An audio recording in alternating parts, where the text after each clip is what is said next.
And those who have joined new, let me tell that Dr. Mohammad Khalil sir will not be able to complete all the glands at microbiology in just 30 or 40 minutes. So it will be divided into 3 sessions. So today is part 1 of the session. So let's continue with sir.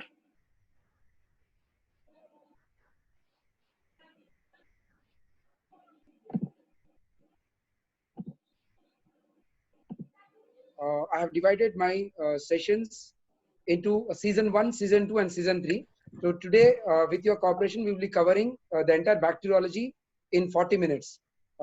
Preferably earlier, we will be given time for interaction and discussion. So without wasting much time, that's what books can't teach. When you have a good teacher with you, and in fact, all my students are heroes. I learned a lot of things from my students, from the feedback and how to improvise my teaching skills and all. Fine. What books teach is basically is this, because microbiology is such a subject, like before the exam one day, you land up with this trouble. I hope everybody agrees with it.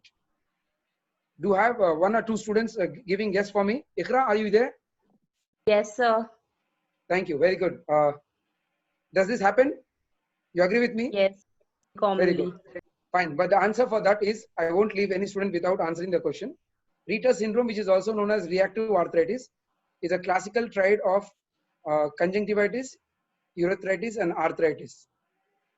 It occurs after an infection, particularly those in urogenital or GI tract. Whereas Rieter's disease is a severe form of staphylococcal scalded skin syndrome in children. Okay, moving ahead from here, every student's dream might be pursuing his MBBS graduation or post-graduation to just get himself admitted in one of the most prestigious institutes in India, might be your AIIMS, PGI Chandigarh, or JIPMER. The gates are always open, but it's we all together have to work hard for it. Importance of microbiology, it's not at all, I do agree, it's very dry, it's very volatile, but really if you have a passion and teachers who inspire you to make this subject very easy for you, spoon feeding, then you don't have to be hardworking, you don't have to be genius or extraordinary, you just have to be smart to know the strategy, how the teacher is teaching you, and get hold of those mnemonics or might be the tools which will accelerate you to remember and recall during the exams. High yield topics for the entire 3 sessions are basically in bacteriology, we'll be covering Staphylococcus, we'll be covering Streptococcus, the classification and the toxins of Staphylococcus. Next, gram-negative, we have both the Neisseria species, then we have the Clostridia and the toxins. Then we have in gram-positive, anthracis and diphtheria. We are talking about from the exam point of view. In the entire Ectobacteria, we have, or we might expect questions from E. coli, Salmonella, cholera, Pseudomonas, the laboratory tests that have to be the patient subjected to, and the toxins or the virulence factors.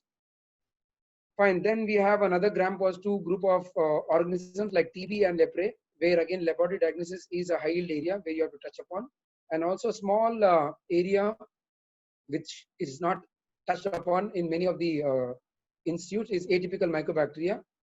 Then you have the spiral forms, the spirochetes, in which we have the treponemes, the borrelias, and the leptospires. Then we have the miscellaneous bacteria, the rickettsia, and the chlamydia. Finally, to end in the bacteriology section, we would end up with Legionella, Listeria, and the Vibrio cholera. Okay, in virology, we have the general characteristics of viruses where we have to concentrate much with the entire classification. Mostly, I expect you to have a thorough knowledge on herpes and HIV virus. Then, most commonly, questions on corona. The entire globe, the entire planet is affected with this. Might be the morphology, the genes, the laboratory diagnosis, the A to Z of corona. Then influenza, the swine flu, the SARS, the MERS, the human influenza viruses, then the hepatitis, the entire serology of hepatitis, the HIV, AIDS, and the opportunistic infections in the AIDS stage 4. Then in mycology, we will be covering these topics: classification of fungi, dermatophytosis, systemic dimorphic, the subcutaneous fungi, the opportunistic fungi. Parasitology would be covering again the high yield topics like malaria, amoebiasis, giardia, tissue flagellates, the hemoflagellates, A few important cestors, Actinia, Solium, Sarginate, and the dog tapeworm. In trematodes, mostly we'll be talking about what is the organism, the transmission, and the host. Nematodes, yes, definitely the ascaris in the hookworm. Toxoplasmosis, yes, is an area which you have to touch upon. The cysticercosis, fine. Then the coccidian parasites like Cryptosporidium, Cyclospora, Isospora. Then finally, the infections in immunosuppressed patients. Last but not the least, immunology, areas like immunoglobulins, thorough knowledge with immunodeficiency disorders, antigen-antibody reactions. In general microbiology, we will touch upon like the capsules, the flagellas, the catalase positive, the urease positive, might be some questions on, yeah, very important, sterilization and disintegration area, and the bacterial growth curve would be the area we will touch upon in the coming sessions ahead in the coming week or next week. To start with, yeah, very important, my favorite slide. Everybody has to be thorough with this. The gram-positive, once you have a gram-positive cocci, I wish everybody has in his mind that you do a catalase test, and it has to be, the catalase test really differentiate two genus, that is Staphylococcus and the Streptococcus. Okay, once you have the Staphylococcus, that is gram-positive cocci cluster, then you definitely have to do another biochemical test. A cognitive test is also a virulence factor in the list of virulence factors of Staph aureus. So you have either Coagulans positive, which is Staph aureus, and either you have Coagulans negative Staphylococcus, in which again you have Epidermidis and Saprophyticus, which you differentiate based on an antibiotic disk, that is Novobacillus. Good. Coming to Streptococcus, based on hemolysis, Brown was a person. On blood agar, you have alpha, you have beta, and gamma hemolysis. Alpha hemolysis, again, you have two organisms, that is pneumonia and viridans, which we are going to talk in a bit while in detail from now. Based on two tests, that is optogen sensitivity and bile solubility. Obviously, you have to just keep in mind that compared to pneumonia and viridans, pneumonia is very important. So first things first, focus optogen sensitivity, pneumonia, bile solubility, it's pneumonia. And coming to bacillus sensitivity, same concept. Streptococcus pyogenes is more important to us in among the species of Streptococcus compared to other Streptococcus. So bacillus sensitivity holds good for Streptococcus pyogenes. That's how you remember things in microbiology. Fine. Coming to the gamma hemolysis, you have the enterococci group, which most of the enterococci grow on 6.5 NaCl, sodium chloride, but there's one non-enterococcal group, or group D, that doesn't grow in 6.5 NaCl. And that why that is important, because that causes or is one of the common cause for colon cancer. Okay, let's move ahead from here to the next slide. Right, this picture-based images can be as a question for you in the coming exam. But these days, as I've just going through, the number of questions, image-based questions have declined. They're no more being asked much. But still, just for a flickering of memory during the exams, you have a slide with gram-positive cocci in clusters, a gram stain. Then you also have a blood agar, which shows pinpoint hemolysis around the colonies. Then you have a catalase positive. Then you have a slight coagulase positive. Then you have a 2 coagulase positive. Then this is a mannitol salt agar with golden yellow colonies, which ferments mannitol, which should definitely clinch your brain that we are talking about. Staphylococcus aureus. The mnemonic for remembering the selective media for Staph aureus is SMART. You have to be smart to know the SMART. S for salt milk agar, M for mannitol salt agar, SMA again, L for Ludlam's lithium chloride, and then you have the Robertson cooked meat broth, because everybody has to know that Staphylococcus is aerobic and also obligate, aerobic and facultative anaerobe. So that means you can also grow in Robertson cooked meat broth. Fine. This is my favorite slide. Saishta is having some doubts. Yeah, you can comment. Please ask. Yeah, Saishta, you are having doubt. You raised your hand. Please feel free to ask. There's no hurry. It's your class. It's your duty. It's your right to ask the questions. Please stop me if I'm going fast or if you're not able to understand. If the doubt is really genuine, please stop me, or else you have my mail ID there, or you can just come through Nigam. We can have a session later on. Okay, sir, let's continue. I think by mistake she raised hand. No issues, Shaista. No problem. Anybody can raise their hand if it's a genuine doubt. Good. This is a very good chart of based on Staph aureus, which we already covered, that Staph aureus produces golden yellow colonies because of the beta carotene. Please concentrate. You have 40 minutes. Please give it to me. I will give you, the best full marks. I mean, you have the entire bacteriology with you, and I challenge you, you are going to score and crack each and every question. Let it be any competitive exams, might be Chipma, AIMS, PGI, Chandigarh, or USMLE. Fine. So beta carotene is what gives the color to the colonies. And already we have talked that it ferments mannitol on mannitol salt agar. I just change the color over here. Yeah. Staph aureus is normal flora in your nasal mucosa and skin. That's the reason why mupirocin ointment is kept. People who carry staphylococcus in the anterior nares or the hands for the treatment with chlorhexidine bath, especially cases who are MRSA, that is methicillin resistant staph aureus. Fine, let's concentrate on one area over here. Consumption of picnic foods, especially like custard, potato salad, canned meats and ham. That is basically, that's how they refer in USMLE. Picnic foods or foods that are raw boiled or not properly cooked that might lead to food poisoning is one of a preformed exotoxin already that is formed, that is present in the food rather than the food giving the infection. Please remember, gram-positive organisms release the exotoxins. Actually, they are heat labile, but organisms that cause food poisoning, they are preformed exotoxins and they are heat stable. Let me tell you right now that is Staph aureus, 2 Bacillus cereus, 3 Clostridium botulinum. These are the 3 organisms that can cause food poisoning, especially in very less incubation period, that is 1 to 6 hours. Again, we are going to talk on this topic a few minutes from here. Fine. Let's not talk about the pathogens over here. What do they cause? Everybody knows that they cause honey crust-like lesions like impetigo. Staphylococcus aureus is known for super antigens, where Staphylococcus caldate skin syndrome is one of the good example for that. Toxic shock syndrome is another good example for super antigen, where especially people, menstrual females who use tampons and post-nasal surgery, where you put the nasal gauze pads with your unclean hands, or if you are having staph aureus in your hands. Another important topic is Staphylococcus also is responsible for infective endocarditis, especially a second most common overall cause of endocarditis, and also in people IV drug abusers, right-sided endocarditis, IV drug abusers, right-sided endocarditis. Staph aureus is one of the most common cause. Left-sided, it is enterococcal. Osteomyelitis, yes, again, Staphylococcus might be one of the common causative agent over there. Coming to the drug treatment for methicillin sensitive staph aureus, you have nafcillin, oxacillin, cloxacillin, dicloxacillin. If your pharmacology is very good, but if this organism is found to be resistant to methicillin, which is a drug used as a surrogate marker but never used neither therapeutically nor diagnostically, because it's unstable and it is nephrotoxic. So for these kind of individuals who are found to be methicillin resistant staph aureus, on oxacillin screen agar, salt screen agar, or using cefoxitin, which is a second generation cephalosporin as a surrogate marker, then you go for vancomycin.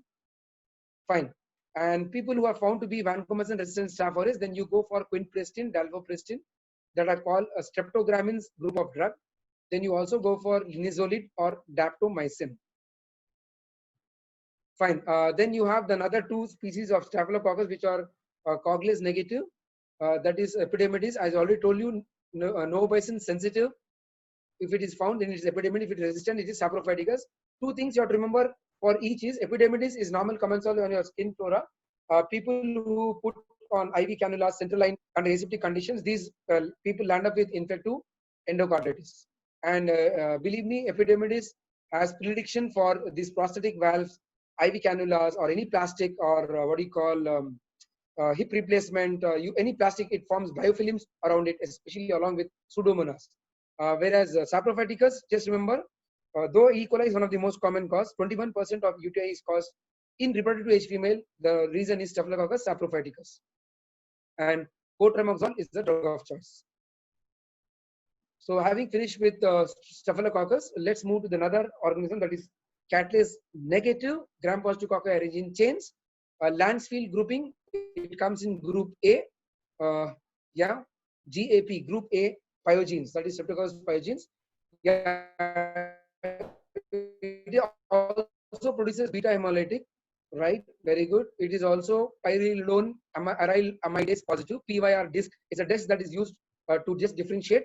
Just remember that PYR disc, PGs or MDs people, the PYR disc is also used, and it's also been found to be positive for enterococci, which is group D streptococci.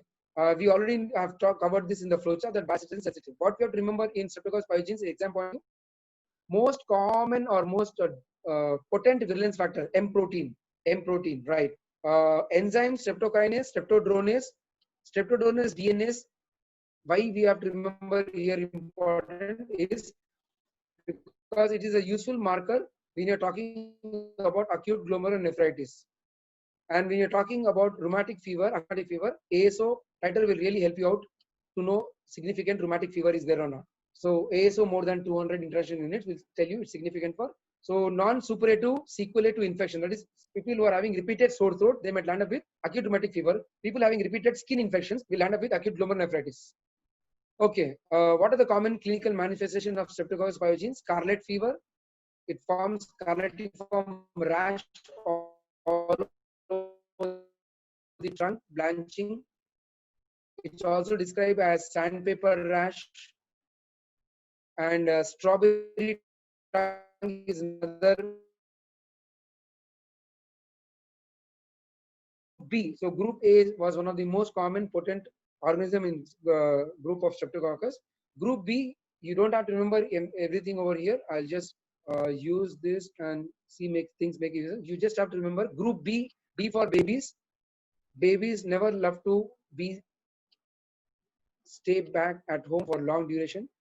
They have to be taken out for camp. Just remember this mnemonic. It makes things very easy. Babies love to camp. Just add H to it so that your mnemonics will really help you out to remember what actually we are talking about. Group B, B for babies, group B. And in B, group B causes, actually group B achalasia is a common vaginal flora because of premature rupture of membranes and because of aseptic things over there.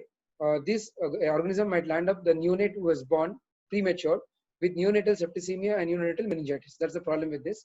And you have a group B screening test that is done most common in, because this is very common in US.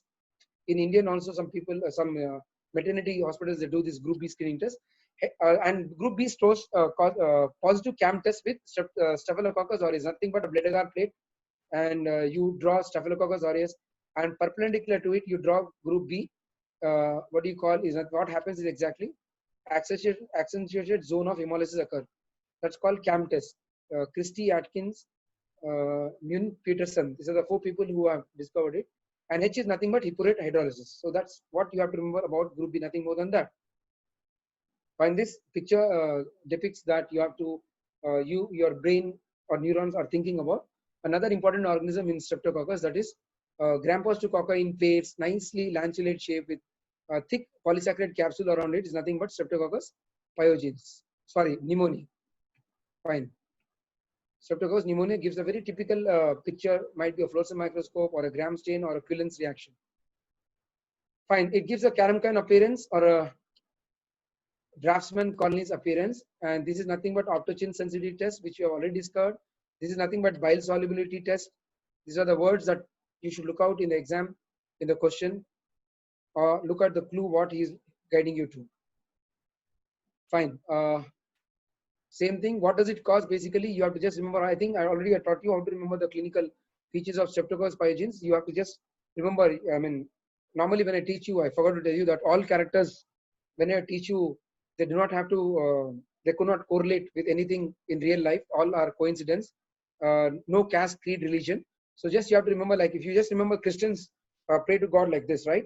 So yes, you have to remember that Streptococcus pyogenes cause meningitis. They cause pneumonia. They cause otitis media, they cause synthesis. You just put your hand 1, 2, and 3, and 4. Just remember that you are answering the question and you're not able to recollect the answer. Just remember God. So Streptococcus pneumonia causes meningitis. It causes pneumonia. It causes otitis media. It causes sinusitis. Same thing in case of Haemophilus influenza. You have to repeat doing. Haemophilus influenza also causes meningitis, pneumonia, otitis media. But just put your hand down. It doesn't cause sinusitis. It causes epiglottitis. Fine. So people who are more prone for getting pneumococcal infection are people who are having sickle cell anemia, people who are having asplenia, people who are having COPDs, smokers, And definitely, yes, you have vaccine for this. Good news. The another left out Streptococcus viridans, which is also alpha hemolytic, which is almost in same lines with Streptococcus pneumonia. But to differentiate it, yes, optogen sensitivity and bile solubility are the two tests that you do.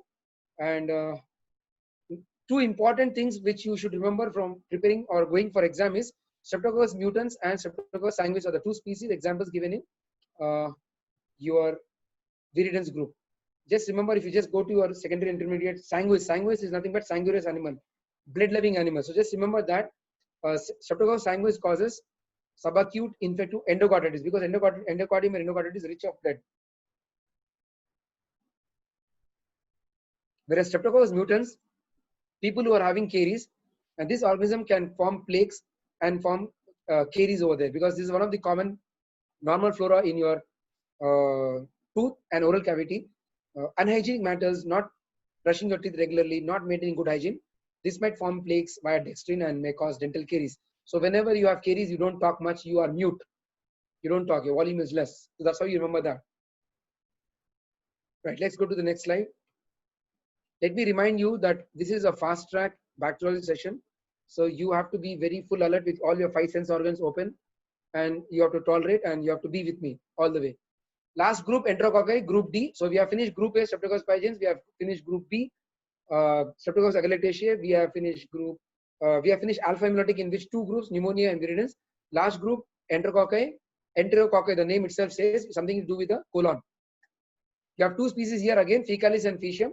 You also have a non-enterococcal group, which is Streptococcus bovis. You have a Streptococcus bovis, right? Here. Fine. Don't have to remember much. Just remember the question always asked in the AIMS. 42-year-old Ramlal has come with so infection, admitted in ICU.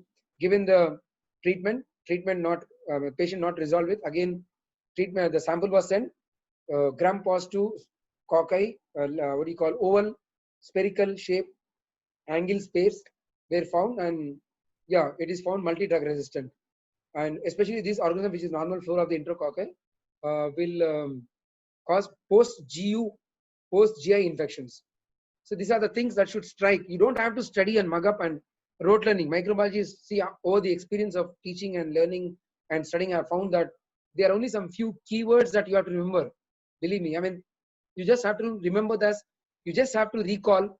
You just have to recite. That's it.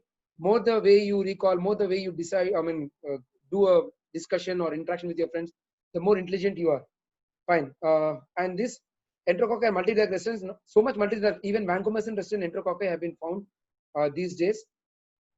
And that is because of the replacement of D-ALA to D-ALA D-lactate. This flowcharts later on, I think Dr. Nigam will share with you. You can later on carry on with this. Fine. So we are finished with Streptococcus and Staphylococcus. Let's move to the gram-negative cocci. That is Neisseria gonorrhea. Okay. Yeah, fine. STD, any patient comes to your STD OP or dermat OP with urethral discharge, early morning, sticky, giving a history of STD after you counsel him very good, then only you're able to elicit, or else he won't tell you what exactly is what's the problem. Both the partners have to be called, both the partners have to be counseled, both the partners have to be treated, male and female. And STD infection is, in a broad nutshell, is something like 1 plus offer. I mean, you take 60% of something in a mall, and you get like 60 plus 40% discount. There's basically a gimmick. So you have not only gonorrhea, you also might having chlamydia, you also might having syphilis, you also might having AIDS, but because you don't know what is in the urethral tract of a male or a vaginal tract of a female. So please be away from all this kind of activities. Be pious, be good, have a healthy relationship. Fine. Gram-negative diplococci, yes. Let me draw small 2-letter words and let me finish the entire gonococci and meningococci in this. So I have drawn, this is my gonococci. This is my meningococci. Both are gram-negative diplococci. What I'll do here is, if I just keep on scribbling over here like a small kindergarten student, which my teachers used to do, or to you or me, I just keep on doing like this, then go back, then to go like so. It's basically concavo-convex, whereas meningococci is plano-convex, D. So it goes like that, and concavo-convex. This is meningococci. And fine. In the spelling of gonococci, you have G, whereas in spelling of meningi, no problem. It's worth taking time and writing that. Meningococci. Let me stop over here. So it continues. Try to understand that. Right. Fine. What I want to insist here is in gonococci only G is there, whereas in meningococci M and G both are there. Because this is most of the common question that is asked in exam. What is the sugar that differentiates gonococci from meningococci? So most of the people say it's glucose answer, but actually the answer is M, maltose. Because glucose is fermented both by gonococci and meningococci, but maltose is only fermented by meningococci. Good. What are more common among both of them? Both are gram-negative cocci, both are diplococci, both are in pairs. Meningococci common. Let's talk the common. Right. Both cause infection in people who do not have C5 to C9 complement factors. Drug of choice in both of them are ceftriaxone, third generation cephalosporins, or ciprofloxacin, third generation fluoroquinolones. Good. Route of infection in gono. These are the 2-3 things that is very common in both of them. Differentiating factors: meningococci has a capsule, gonococci doesn't have a capsule. Route of infection in gonococci is STD. Route of infection in meningococci is nasopharynx. Fine. Virulence factors in gonococci are something like let's go back to the tabular column over here. So the virulence factor in gonococci is pili fimbriae, which is more common, that helps in adhesion to the mucosa of the urethra and the reproductive tract. You also have outer membrane proteins and OPA proteins. Just remember this word Oompa Loompa, a word that is mostly commonly used for a character in Charlie the Chocolate Factory. Oompa Loompa, there's one small guy. Just remember that. And gonococci is also very small, piggyback, very fragile.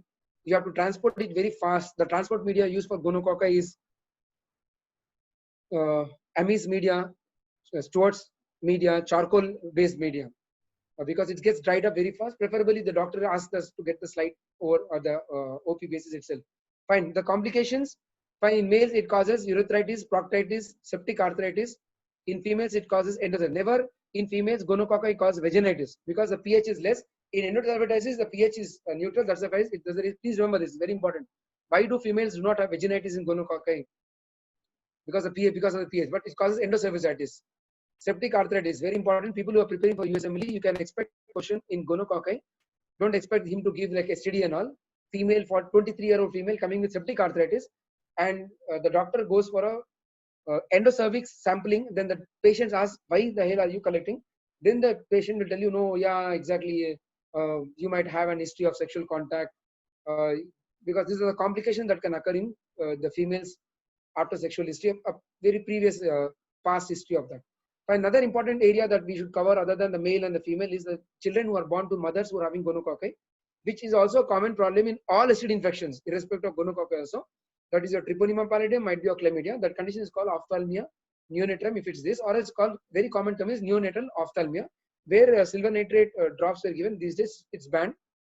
Erythromycin ointment in eyes at birth is very good.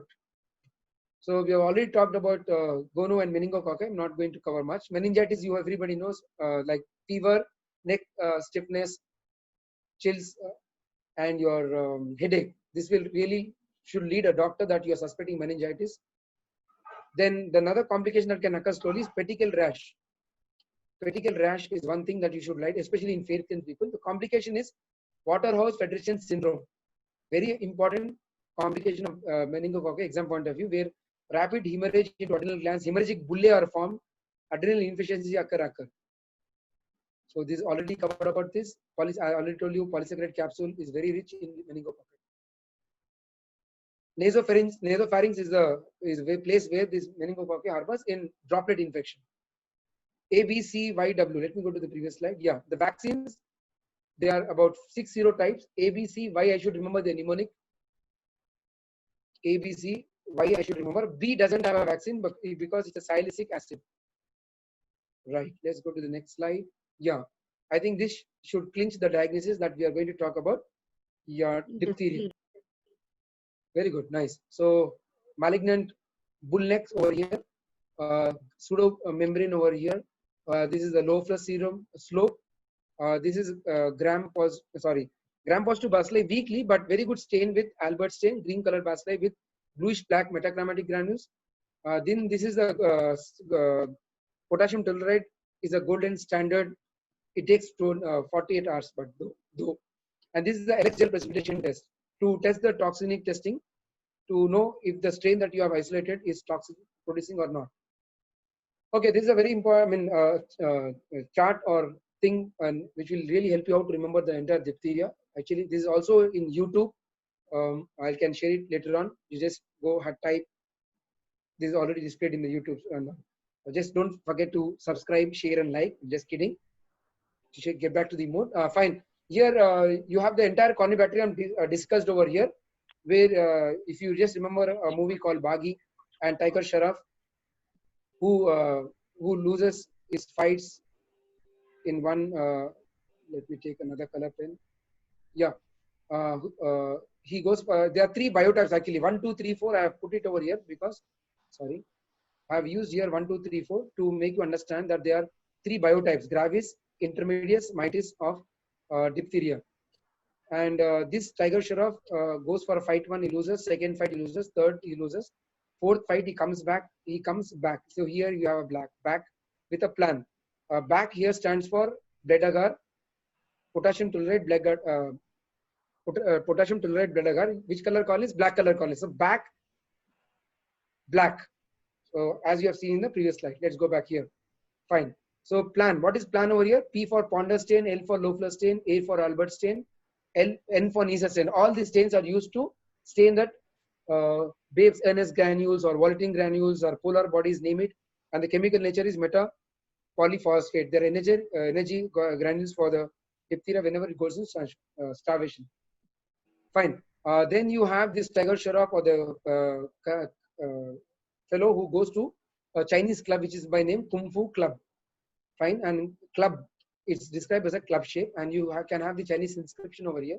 Why? Because Chinese letter pattern of the morphology over here. Then the name of the club is called Shaolin Temple. You might have heard about movies Shaolin Temple or Kung Fu Hustle or something like that. All these are the mnemonic. You can later on go on. Schick's test, which is an intradermal test. Then diphtheria is known for herd immunity, Oxus negative, Albert, slow plus serum slope. Immunization, yes, DTaP vaccine is there. Neuropathogenic, it affects the mnemonic for the complication of diphtheria is MAN, man. Myocarditis, it has receptor on the heart. A, adrenal gland, insufficiency, and N for irreversible paralysis of the facial nerve. T for telluride agar, edema, fine, metachromatic granules. Palatopharyngeals are most common. Forms the pseudomembrane, lysogenic conversion, beta phage, and E for LX gel precipitation test. Yeah, this is a very important posture that is placed over here. As you can see, you have a person with his leg binded and placed over here with another leg in form of A. A is active site, B is binding.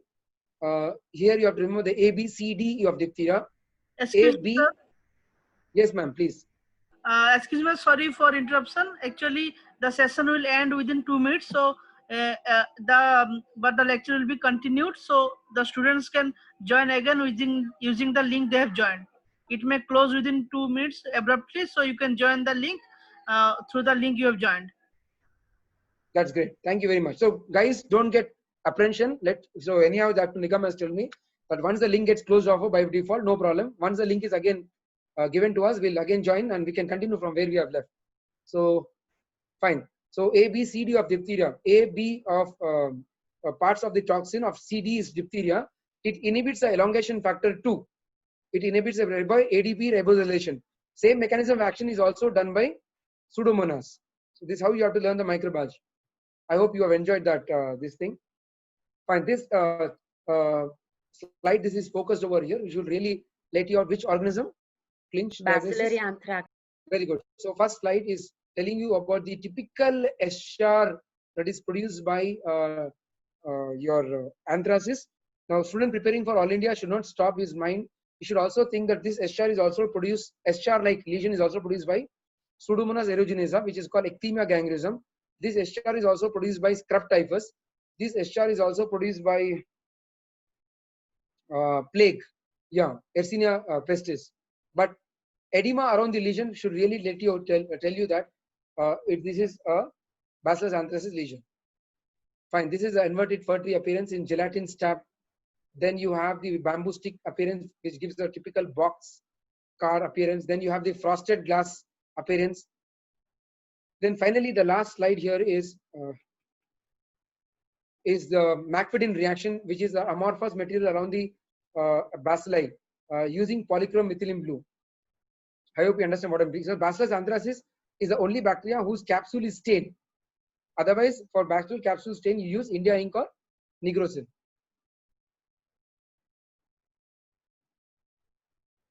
Okay, another slide. This is basically called what do you call illustrative method of teaching the